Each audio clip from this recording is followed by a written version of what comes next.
Olá! Sabe aquela planta super colorida que a gente vê em tudo que é muro por aí? A buganvília. A gente passa por ela e pensa: ah, conheço. Mas e se uma delas guardasse um segredo? Uma personalidade quase, sei lá, selvagem? Pois é, hoje a gente vai bancar os detetives de jardim para desvendar o mistério da buganvília spectabilis.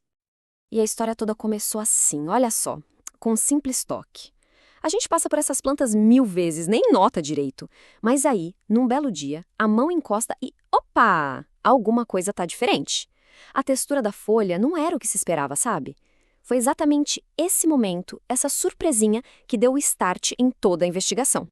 É impressionante pensar, né, como um único sentido, o tato, pode de repente abrir um universo inteiro de novidades. Foi esse toque totalmente inesperado que forçou um novo olhar, aquela pergunta: mas que planta é essa, afinal de contas? Isso só prova que os maiores segredos muitas vezes só estão ali, esperando um pouquinho mais de atenção da nossa parte. Então, tá aí a primeira grande pista do nosso mistério. Não foi a cor, não foi a flor, foi o que se sentiu. A textura. Eram folhas ásperas, sabe? Bem firmes, quase rústicas. Era um detalhe que parecia que estava gritando: Ei, olha de novo aqui, eu não sou o que parece. Ok, com essa primeira pista na mão, a investigação começou para valer. É a hora de vestir o jaleco de botânico, por assim dizer, e aprender a ler os sinais que a planta dá. Bora decodificar a Spectabilis e entender o que faz ela ser tão espetacular. E aqui, olha só, tá o retrato falado da nossa suspeita.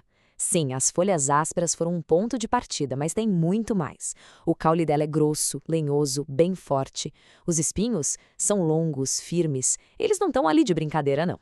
E as brácteas, as cores são de uma intensidade que parece que saltam na direção da gente. É uma planta que tem uma presença, sabe? Cheia de personalidade. E para acabar com qualquer dúvida, vamos fazer um cara a cara. Colocar expectáveis do lado da prima dela mais comum, a glabra. É quase como comparar, sei lá, uma aventureira rústica com uma dama mais delicada. Olha a diferença. A expectáveis tem as folhas ásperas, um crescimento super vigoroso, espinhos maiores. Já a glabra tem as folhas lisinhas, um crescimento mais contido, cores mais suaves. Assim, lado a lado fica muito mais fácil de ver quem é quem, né? Beleza, então. Mistério resolvido. Já identificamos a nossa planta. Mas e agora?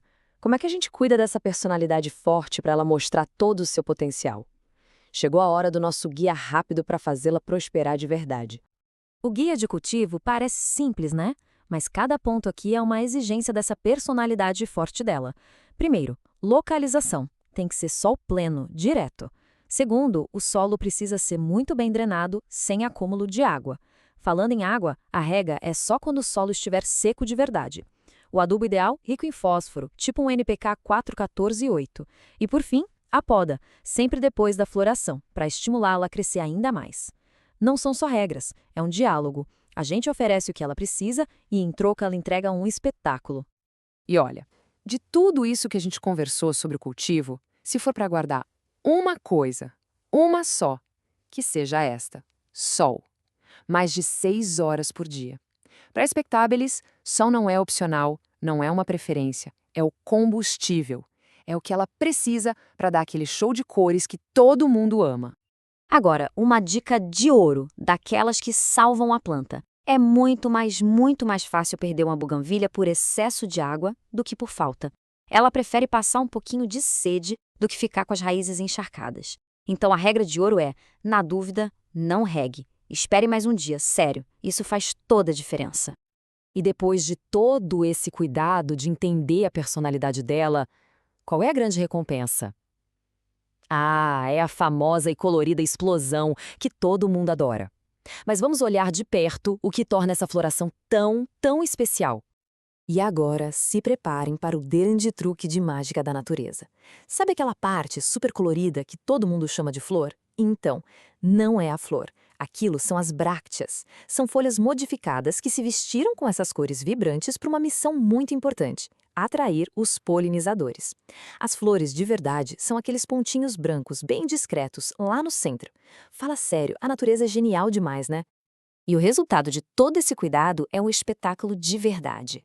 São esses tons intensos de magenta, rosa, laranja, que transformam qualquer lugar numa pintura viva e que dura muito tempo.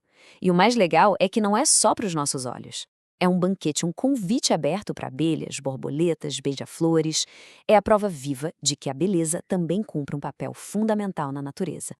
No fim das contas, toda essa jornada de descoberta nos leva a uma reflexão, né? Essa experiência de olhar mais de perto para algo que parecia tão comum acaba ensinando uma lição muito maior. E a grande mensagem aqui é a seguinte: quando a gente entende a verdadeira natureza de uma planta, o cuidado se transforma. Deixa de ser uma obrigação e vira uma parceria, uma relação de respeito. A beleza a gente descobre não está só na cor vibrante, mas também na textura de uma folha, na força de um espinho. É um convite para a gente observar o mundo com um pouco mais de atenção. E é assim que a nossa investigação termina. Começou com um toque despretensioso numa folha e acabamos descobrindo um universo. Isso tudo deixa uma pergunta no ar, não é? O que mais no nosso jardim, na nossa vida, está tentando nos dizer alguma coisa? Quantos outros segredos incríveis estão à nossa volta só esperando um momento de curiosidade, um olhar um pouquinho mais atento? Talvez o próximo grande mistério esteja bem mais perto do que a gente pensa.